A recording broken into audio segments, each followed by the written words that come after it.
CLB, conociendo la verdad. Hola amigos, ¿cómo están ustedes? Bienvenidos acá a CLB Enigma. Rubén Martínez en esta oportunidad. Nuestro programa En Contacto. En esta oportunidad queremos conversar acerca de lo que está pasando en la zona de la Araucanía. El conflicto, el terrorismo que se vive en esta zona.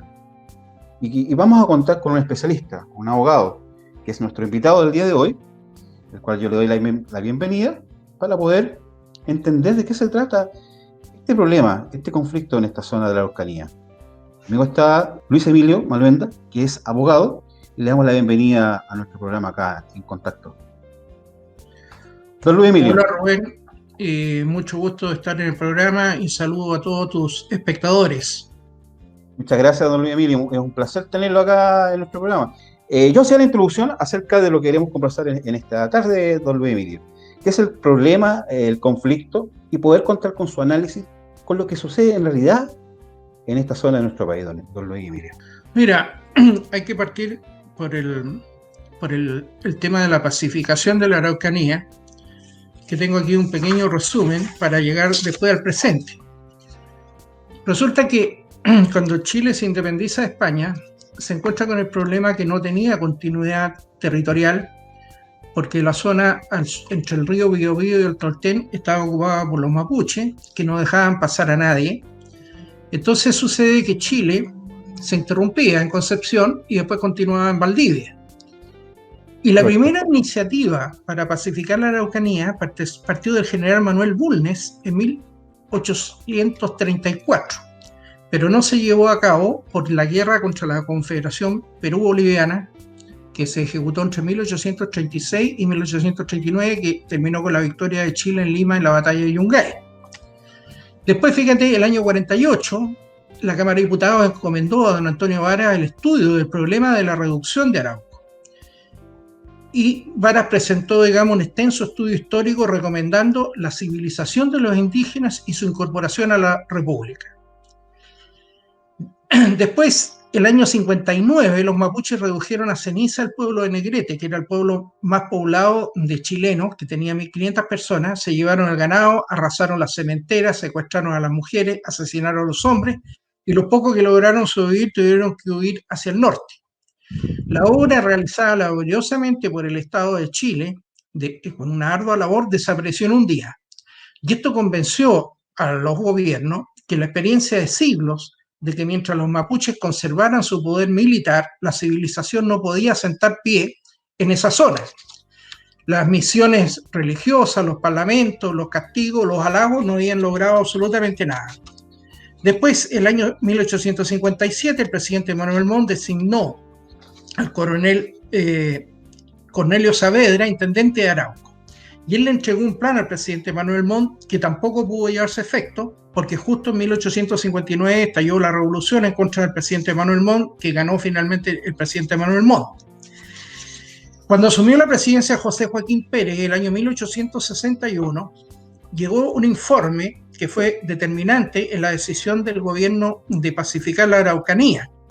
Había un individuo, un francés, que se llamaba Auriel Antoine I, que se hizo declarar rey de la Araucanía y de la Patagonia.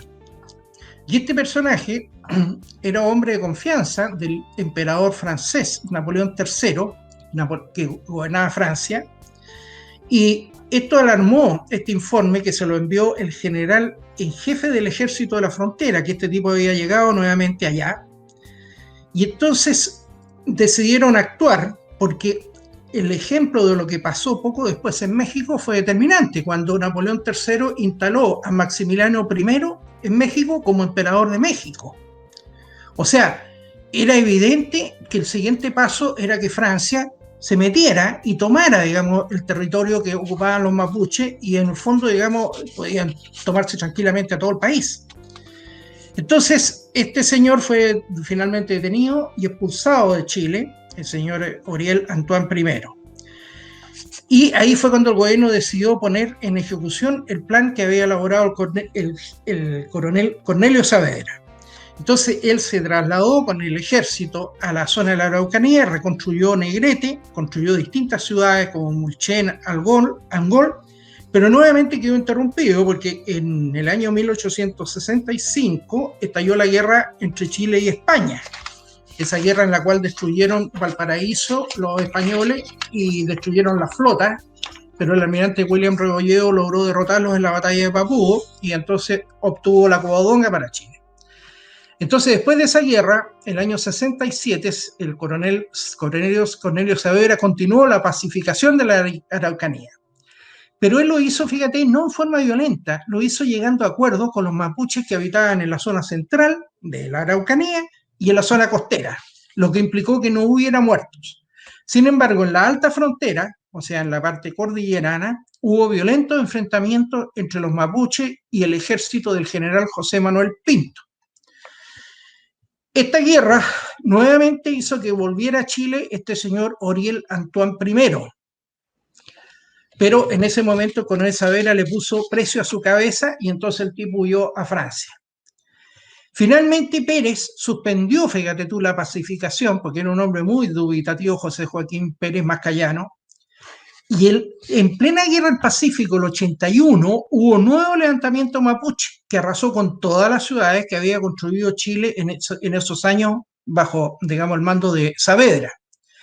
Entonces, el coronel Urrutia, enviado por el presidente Domingo Santa María, procedió a ocupar todo el territorio que habitaban los mapuches, incorporándolo a Chile.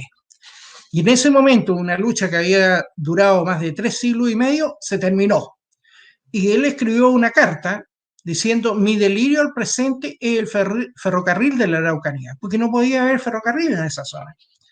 Bueno, la toma de posesión de la Araucanía, que como te digo se consuma durante el gobierno de Domingo Santa María, incorporó al país, a la producción nacional, vastos y fértiles territorios. Hasta el día de hoy la zona triguera de Chile es esa zona. Por ejemplo, una ciudad como Chayén es la que produce la mayor cantidad de trigo. Y eso le permitió a Chile tener continuidad geográfica y, en consecuencia, poder poblar el sur del país. Y eso era muy importante porque ocurre que hasta ese momento la Patagonia, tanto la Patagonia occidental como la Patagonia oriental, eran pretendidas por Argentina y estaban totalmente despobladas de chilenos, entre otras cosas porque los mapuches no dejaban pasar a nadie por su territorio hacia el sur. Y entonces, fíjate tú, que tampoco podían cruzar la cordillera por esa zona los chilenos para ocupar la Patagonia oriental, que finalmente se quedó Argentina con ella, porque esto se lo impuso a Chile durante la Guerra del Pacífico en 1881. Y Chile, para quedarse con el estrecho, que era lo que le interesaba, tuvo que renunciar a toda la Patagonia oriental. Entonces, el chileno no había podido desarrollar su capacidad de emprendimiento, que siempre ha sido notable, y entonces había tenido que vivir al norte. Por eso cuando se desarrolla la Guerra del Pacífico estaba poblada básicamente de chilenos, Antofagasta, Iquique y en menor medida Arica, porque no había podido poblar el sur. Bueno, en definitiva, esto significó que lo que no había podido hacer los españoles durante 3 siglos, que era llevar la civilización a ese territorio, finalmente fue incorporado, como te digo, al territorio chileno. Ahora, esto no fue, digamos, perjudicial para los mapuches.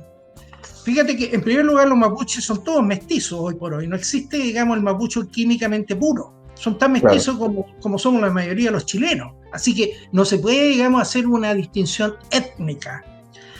Ahora, si se tratara de hacer unas leyes especiales a los mapuches, bueno, habría que hacerlo entonces con los atacameños, con los diaguitas, con los pascuenses y no solamente con los mapuches.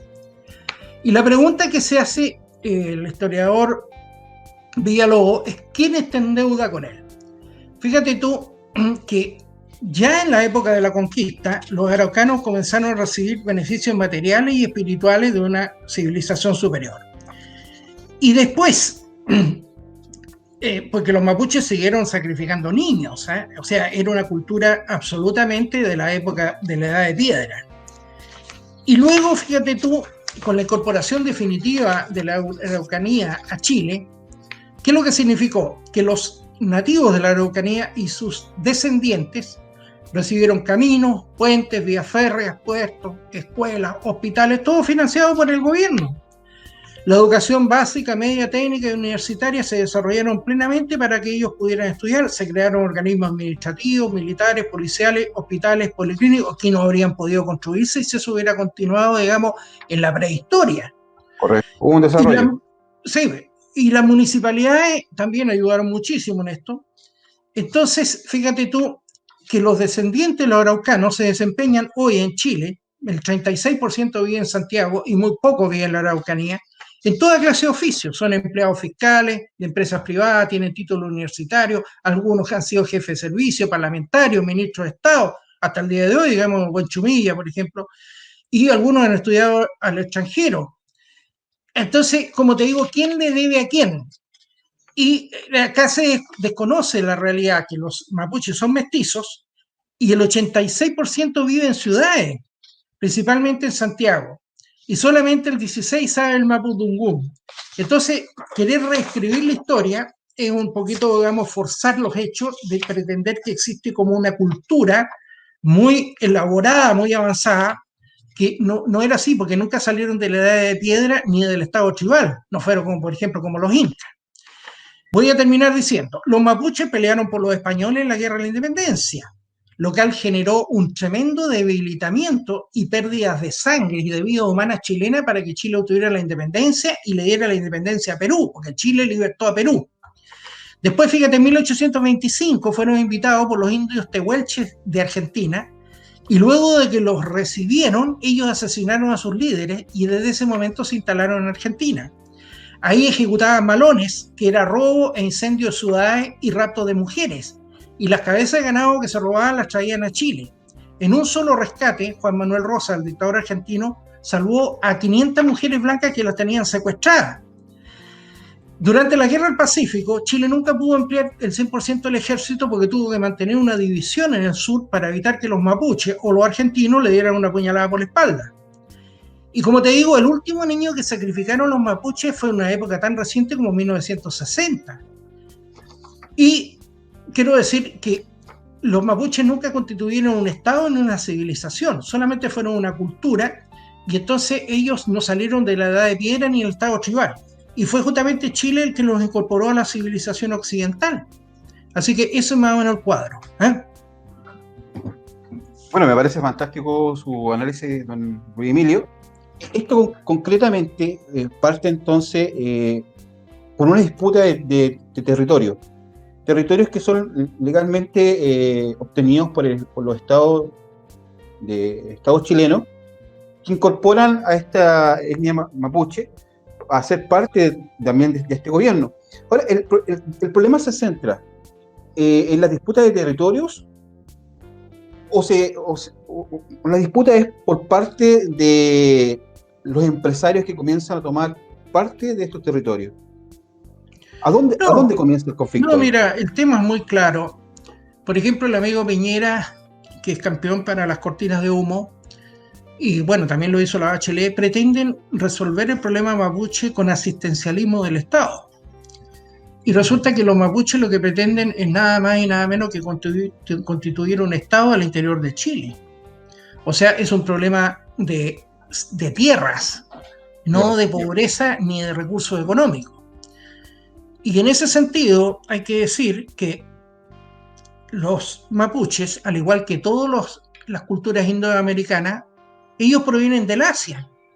Ellos pasaron a través del estrecho de Bering. Imagínate la cantidad de años que deben haberse demorado de llegar desde Alaska hasta Chile, pero ellos tampoco son originarios de esta tierra. Entonces, yo no sé por qué, digamos, la historia se va a inmovilizar. Por ejemplo, el Imperio Romano, que ha sido el imperio más grande que ha habido, el Imperio Romano fue tan grande porque sometió mediante la guerra a otros estados o a otros imperios, también mediante la asimilación y mediante la invasión pacífica. Pero después el Imperio Romano fue destruido por los alemanes y el Imperio de Oriente fue destruido por los turcos. Entonces, la naturaleza humana obliga a que los países o las culturas tengan un ejército. Correcto. Porque no vamos a descubrir ahora, digamos, la rueda. Y cuando un país o un grupo humano no tiene las fuerzas para defenderse, inevitablemente es invadido. Y eso, digamos, no es, digamos, algo que se pueda discutir filosóficamente, sino que es, digamos, un hecho histórico que ha ocurrido desde el primer estado del mundo hasta hoy. Y los mapuches, porque quienes escriben la historia son los que triunfan, son los vencedores. El estado de California, por ejemplo, es muy simple. El estado de California hasta el siglo XVI fue de los nativos americanos. Luego, cuando España conquistó sus territorios, entonces el estado de California pasó a ser del Imperio Español. Después, cuando México se independizó de España, entonces California pasó a ser parte de México. Y después Estados Unidos, cuando le ganó la guerra de 1848 a México, ahora es norteamericano. Entonces, ¿quién podría hoy levantar un reclamo, una demanda o un juicio diciendo, mire señor, entonces vamos para atrás? Y entonces anulemos la conquista norteamericana, anulemos el dominio mexicano, anulemos la conquista española y lleguemos a los nativos, que a su vez había otros nativos antes. Por eso que te quiero decir que la historia, digamos, yo también siento compasión por el débil, pero este no es un tema de fair play. Si los países se preparan armamentísticamente para defender su frontera y hay alguien que no tiene, digamos, y genera un vacío de poder, es probable que le ocurra el tema como le pasó a los mapuches, que fue derrotado primero por los españoles, después fue derrotado por los argentinos y después fueron derrotados por los chilenos. Eso desde el punto de vista. Y segundo, las derrotas no confieren derechos. Se pierden los derechos. Se pierden. Ni en la guerra ni en la vida. Por ejemplo, si va Chile a un campeonato mundial y queda derrotado, eliminado, ¿qué derecho tiene? ¿Puede reclamar que le den el título por secretaría después? Y lo mismo pasa con el tema de que alguien reclama un territorio. Por ejemplo, Evo Morales demandó a Chile en la Corte Internacional de Justicia de La Haya, pretendiendo que la Corte obligara a Chile a negociar con ellos. Y la Corte le dijo, eso, señor, es voluntario. Usted no puede imponer a la fuerza una obligación de negociar. Entonces, la única posibilidad en que pueda haber, digamos, un acuerdo entre las partes es que ambas estén de acuerdo en aceptar. Por ejemplo, si los mapuches dicen nosotros queremos territorio, entonces tendría que decirle el señor Piñera, sí, yo les voy a dar, pero como no se los puede dar, entonces él prefiere evadir el problema y trasladárselo a Carabineros. Y entonces Carabineros pasa a ser, fíjate tú, el pato de la boda, enfrentando, digamos, el terrorismo. Exactamente, cuando usted se refiere a terrorismo, esto parte por hechos que han sido ya demostrados por sector, digamos, de personas que vienen de la Araucanía, que han tenido participación y han tenido entrenamientos fuera de Chile, sobre todo en Colombia, por parte de la FARC. Eso está documentado. Eso lo documentó el ex fiscal Francisco Jubitic de la zona de la Araucanía. Eso está documentado. Entonces, si hubo una documentación, se investigó por parte de inteligencia chilena que salieron personas de esta zona hacia Colombia para recibir entrenamiento, ¿por qué no se intervinió de otra manera, don Luis Emilio, este asunto? ¿Por qué no tuvo de intervención? Bueno, mira, si un caracol, estoy poniendo un ejemplo, no tiene voluntad, por ejemplo, de tomar sol, no tiene instinto de conservación, se va a morir. Y si un gobierno no defiende el territorio, no defiende los derechos del Estado, obviamente que va a ser sobrepasado. Entonces, todo eso que me dices tú, el hecho que hayan muerto quemados vivos, el matrimonio Lusinger y todo eso, Exactamente. claro, todo eso el señor Piñera, como quien dice, lo tira debajo de la alfombra. Y él entonces habla de cosas que no van al blanco, porque si lo que está reclamando la otra parte, que son los mapuches, que es tierras, territorio, soberanía, entonces usted lo único que puede decir desde un punto de vista políticamente honesto es decirle sí o no. Correcto. Pero, sí, dime nomás. Correcto. ¿Existe alguna intervención por parte de algunos partidos políticos que tengan algún interés en toda esta situación que se vive en la Araucanía? Eso es muy interesante, lo que tú acabas de mencionar, Rubén, muy interesante. Fíjate que el marxismo y el comunismo durante el periodo de la Unión Soviética aplastaron a todas las nacionalidades dentro de ese país gigantesco, porque estaba compuesta, creo que por más de 100 nacionalidades. Correcto, Y sí. entonces ellos los tenían ahogados porque el nacionalismo no cabía dentro del internacionalismo socialista. Y cuando se derrumbó la Unión Soviética, fíjate, salieron a descubrir en el mundo las culturas locales más pequeñas que hubiera, y entonces empezaron a agitar el nacionalismo y las recuperaciones de tierras. Y el caso de Chile es sintomático. En el caso de Chile lo utilizan no porque le tengan un amor especial a los mapuches, sino que cómo desestabilizar el Estado. Correcto. Eso Va por es, ahí. Va por ahí. eso es, claro. Entonces utilizan todas las armas comunicacionales, redes sociales, la victimización, ¿no es cierto? El sentimentalismo barato, ¿ah? La imagen de víctima y victimario. ¿Ah? Resulta que este tema, estimados amigos, no es un tema emocional ni subjetivo de lo que a mí me gusta, lo que no me gusta, lo que yo siento, sino que ningún estado del mundo puede dividirse en dos para darle satisfacción a un grupo que no está en condiciones ni siquiera de administrar ese territorio, porque ¿de qué viviría ese estado? ¿Qué exportaría? ¿Qué policía tendría? ¿Qué hospitales? Entonces, como te digo, todo esto escapa de la realidad y entra en lo que se llama la ficción o la quimera. Y en el caso de Piñera es patético, porque este individuo, con todos los problemas, hace lo mismo, hace como que no existe el problema. Y entonces como que el problema para él deja de existir. Y los chilenos en la Araucanía están sufriendo el ataque terrorista durante años. Y los famosos parlamentarios de derecha de esa zona, ellos deberían haber hecho un reclamo público y formal y no quedarse con el tema que vamos a presentar una querella en contra de quienes resulten responsables, porque eso es todo lo que hacen. O sea, fíjate lo que juega Piñera. Tú sabes que en el básquetbol hay un puesto que se llama el pivote. El pivote es como el mediocampista del fútbol. Entonces se recibe la pelota y se la pasa a un compañero. Recibe la pelota. Entonces Piñera, ¿qué es lo que hace? Lo mismo que con la insurrección marxista que hubo a partir del 18 de octubre. Problema en Carabineros, él presenta una ley para reformar Carabineros. Si hay un problema, digamos, del Ministerio Público, presenta una ley. Bueno, como te digo, actúa como el pivote, pero no enfrenta ni resuelve nada. Y en el fondo, lo que él quiere es pasar su gobierno y que le caiga el muerto al otro. Bueno, es exactamente lo que han hecho los gobiernos anteriores, el gobierno de Edgardo Sí. Lagos, de Bachelet. Se han pasado, como dice usted, han pivoteado y no han podido resolver este problema que, sin duda, lo que mencionan ustedes es muy interesante y que conlleva hoy día a que las personas que viven en esta zona están viviendo atormentados, viven bajo el terrorismo, viven bajo la amenaza del terrorismo, bajo la amenaza de gente que salió del país, y recibieron entrenamientos por la FARC, y más encima tenemos un partido político, Partido Comunista, que también tiene mucho que ver en todo este asunto. Absolutamente. Los intereses que ellos tienen de también quebrar también el país y la soberanía de un Estado, que es imposible, como lo menciona usted, quebrarlo y tener otro Estado en el mismo.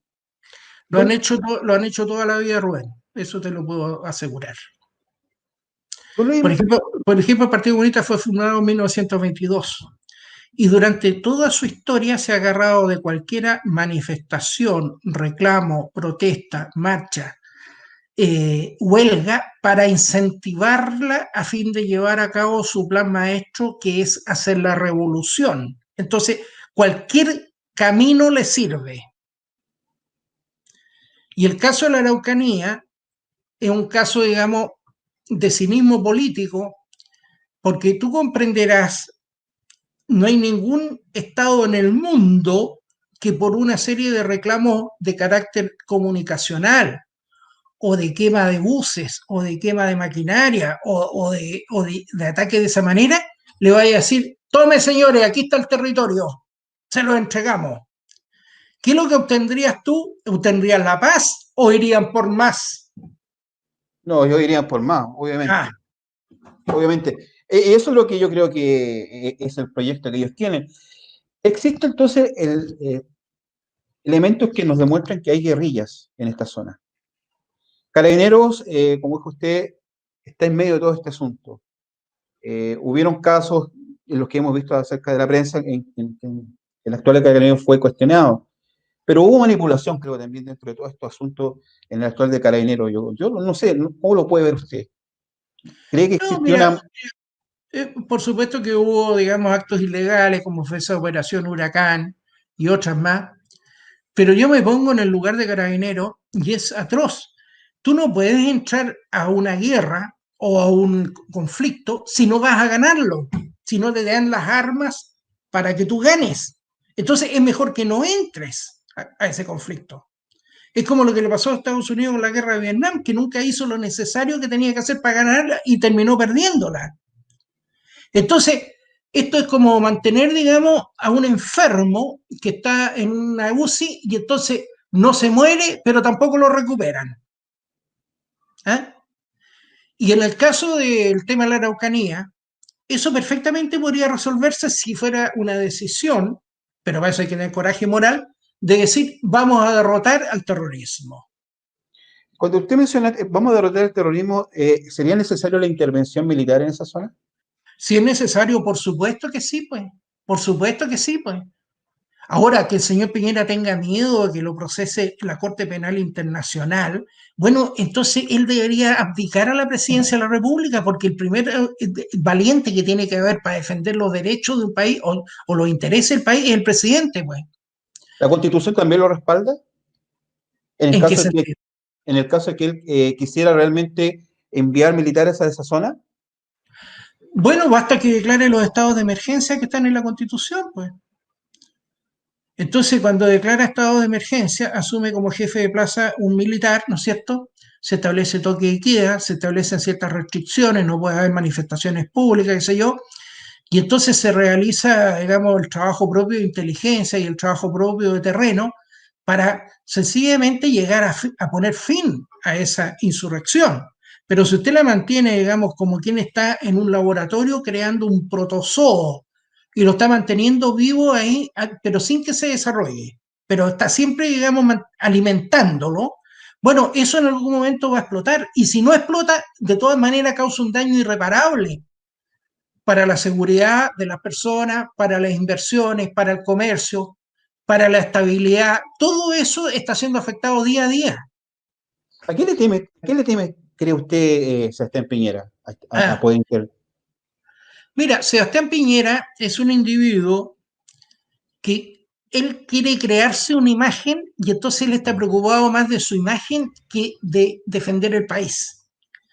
Y el principal tema que le preocupa a él es que sus amigos o sus, digamos, compañeros de ruta no le vayan a quitar el rótulo que le gusta tanto de demócrata.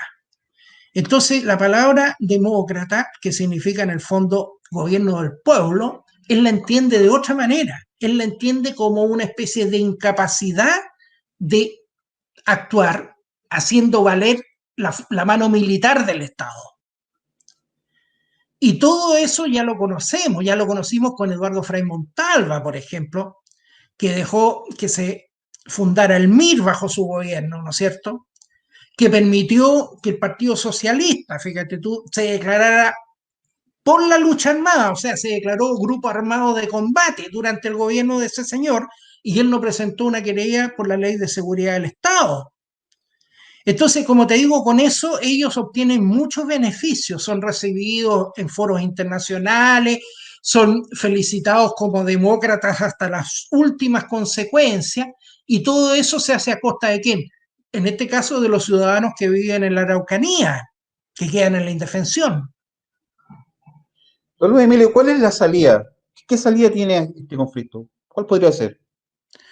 Bueno, no es nunca salida, porque por más que los ilusos, los románticos, los que descubrieron que la cultura mapuche era superior a la cultura occidental, es decir, al humanismo griego, al cristianismo, superior al derecho romano, ¿no es cierto? Porque esas son nuestras herencias. Y entonces yo conozco algunos personajes que van incluso al Cerro Blanco de Santiago, algunas ceremonias religiosas que hacen, y entonces como que han encontrado la luz divina o la luz de su vida a través de la Pachamama y de todo eso. Bueno, me resulta sorprendente.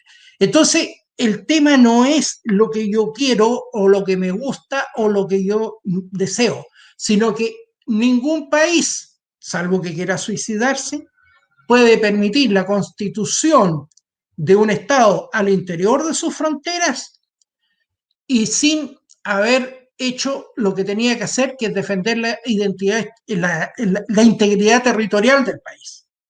Entonces, como eso no lo pueden hacer, porque las Fuerzas Armadas tampoco lo van a permitir, entonces prefieren mantener esta especie de guerra como manteniendo la llama de la estufa baja. Entonces, ese, digamos, y ya lo hicieron todos los gobiernos para atrás. Y esto, como te digo, es un notable abandono de sus deberes, que el presidente de la República es el principal obligado a mantener el orden público a lo largo de todo el país. Pero ya lo vimos de lo que pasó después del 18 de octubre, en que este caballero no hizo absolutamente nada para tampoco restituir el orden público. Correcto. Entonces, como te digo, aquí hay un conjunto de factores.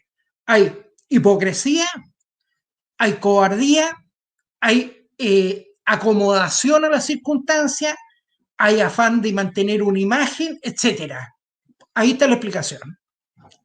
Bueno, la palabra cobardía le queda muy bien al presidente, creo que la acomoda.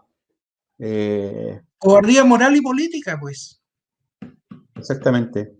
Creo porque este asunto, por lo que usted menciona, es un conflicto que no tiene un fin. O sea, esto va a ir creciendo de alguna manera, los avances de las guerrillas van a ir creciendo. Usted sabe que ellos convocan gente, reclutan gente por una causa que ellos creen que es la correcta. Claro. Pero lamentablemente están, por el punto de vista que es de la ley, ellos están totalmente errados y creo que sus convicciones realmente nos pueden llevar a un conflicto mucho más grave de lo que hoy día están viviendo en la Araucanía. Y eso va a traer un problema a la gente que no quiere un conflicto, a la gente que trabaja, a la gente que trabaja sus tierras, a la gente que vive en esa zona, pero con el cual hoy día están bajo el temor y el terror del terrorismo que los impacta día a día, don Luis Emilio. Mira, todo el terrorismo es expansivo, es como un incendio. Si tú tienes distintos focos, en algún momento en un bosque se unen y forman un incendio gigantesco. Si tú mantienes en una zona del país permanentemente un grupo, digamos, terrorista, y además en las ciudades tienes otras acciones de carácter terrorismo, bueno, tú lo que estás haciendo es decir, este Estado, señores, no tiene instinto de conservación. Este Estado no se defiende. Entonces, para eso deberían entonces quitarle las armas a la Fuerza Armada, disolver Carabineros, ¿no es cierto? Y entonces podrían sentarse en un Senado consulto y entonces buscar la buena voluntad y qué es lo que quieren, entonces entregarles todo lo que están reclamando estos grupos. Y entonces a lo mejor ahí ellos creerían que encontrarían una solución, que no la van a encontrar tampoco. Exactamente, no hay una solución entonces a este conflicto. Y en el caso, ¿qué pasaría, don Emilio, para ir cerrando ya esta parte de este programa con el tema de la Araucanía? ¿Qué pasaría si se intervienen con militares? ¿Vamos a tener un conflicto como en Colombia con las FARC? No hay ninguna posibilidad por la desigualdad de fuerzas. Digamos, sencillamente los grupos terroristas que hay son minúsculos e insignificantes comparados con el ejército chileno. Y la verdad es que bastaría que hiciera acto de presencia el ejército y que generara, digamos, la sensación de que está efectivamente presente, y eso generaría un efecto muy fuerte para que estos grupos no siguieran actuando. Por ejemplo, a mí me dolió en el alma cuando quemaron vivo a un camionero que estaba descansando dentro de su camión, no sé si recuerdas tú. Sí, sí, sí, lo recuerdo. Hace muy poco. Sí, hace muy poco. Y fíjate tú, por eso también tenemos que mirar las reacciones no del gobierno, sino que también de la ciudadanía y de muchas de las organizaciones. Fíjate que la foto donde está la viuda con el féretro en su casa, parece que era en Puerto Montt. ¿Sabes tú que no llegó ningún dirigente del gremio de camioneros? Nadie. Y a mí me llama la atención especialmente ese señor de apellido Pérez, que es hermano de la ministra de Piñera, Cecilia Pérez, que él se jacta, cada cierto tiempo aparece llamando a paros y amenazando, como el paro de octubre del 72 en contra Allende, que nunca los ha llevado a cabo, y él no hizo nada en ese momento, fíjate tú. Entonces, como te digo, no es solamente el gobierno el que ejecuta el acto de cobardía moral o de acomodo, sino que también los gremios de camioneros dejaron a esta gente totalmente, a este señor, a esta familia, fíjate, solos. Abandonados, los abandonaron completamente. Lo abandonaron. En todo aspecto, en lo legal también fueron abandonados. Absolutamente, absolutamente. Entonces, digamos, parece que Poncio Pilato, uno de los personajes más detestables de la historia, tiene muchos herederos en Chile, pues muchos seguidores que se lavan las manos frente a todos los problemas. Correcto. Y hay dos grandes agrupaciones, una es la de la Confederación de Transporte de Carga, creo que se llama, y la otra Confederación Nacional de Camioneros. Bueno, yo esperaba que ellos hicieran incluso hasta un paro nacional. Correcto, porque efectivamente se vio involucrada una persona que trabaja justamente en lo que es el rubro de camionero y no tuvo ningún apoyo. Qué increíble. Bueno, son las injusticias que pasan en este país, don Luis Emilio. Bueno, queremos darle las gracias por este primer programa que hay en contacto acá en CLB Enigma y haber tocado el tema de la Araucanía. Creo que es un tema muy interesante que siempre convoca mucha la atención de muchas personas, don Luis Emilio. Así que ha sido un agrado poder compartir con usted y tenerlo de invitado en este programa. Muy agradecido, Rubén. Lo espero tener en un próximo programa que podamos conversar acerca también de lo que está pasando hoy día en el país con un nuevo posible estallido que buscan algunos. Encantado. Don Luis Emilio, que esté muy bien. Chao. Bueno, amigos, ha sido una notable la intervención del abogado don Luis Emilio Maluenda, el cual desarrolló el principio y explicó el tema, el por qué se genera este conflicto en la zona de la Araucanía. Los quiero dejar invitados para un segundo programa, acá en nuestro programa En Contacto, para conversar sobre el tema de lo que está pasando hoy día en Chile, lo que puede suceder y lo que puede pasar. Nos vemos en un siguiente programa. Que esté muy bien. CLB, conociendo la verdad.